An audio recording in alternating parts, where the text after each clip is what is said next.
Hi everyone, I hope you are doing well. Today we'll talk about how to fix or how to solve the problem of Grab. You will click on settings. Here you will click on apps, default apps, app settings.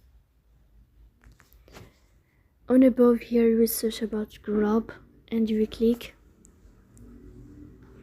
In this page of app info you will click on first stop and you will click OK. Here you will enter to the window of storage. Then you will click on clear cache.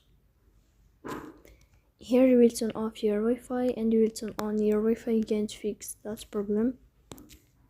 So that's all.